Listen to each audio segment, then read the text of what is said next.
అక్కడక్కడ కలుపు మొక్కలు కనబడతా ఉన్నాయి. వాటిని ఏరి పారేయాల్సిన అవసరం ఉంది.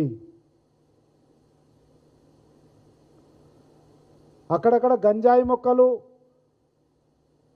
కనబడుతున్నట్లు అనుమానం కలుగుతూ ఉంది. అటువంటి గంజాయి మొక్కలను కూడా నిలువరించాల్సిన అవసరం ఉంది, నలిపేయాల్సిన అవసరం ఉంది. పార్టీని, ప్రభుత్వాన్ని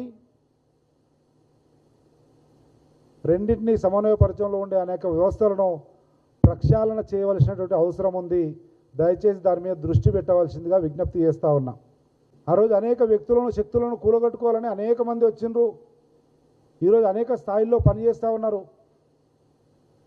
ఒక కాంగ్రెస్ వాదిగా చెప్తా ఉన్నా, చనిపోయే వరకు కాంగ్రెస్ పార్టీలోనే ఉండేవాడిగా చెప్తా ఉన్నా. ఆ రోజు ఎన్నికల సమయంలో రేవంత్ రెడ్డి నాయకత్వంలో పెద్ద ఎత్తున వచ్చిన, ఉప్పెనలా వచ్చిన కాంగ్రెస్ ప్రభంజనంలో గెలుస్తామనో అధికారం వస్తుందనో వచ్చిన వాళ్ళు ఉంటారు.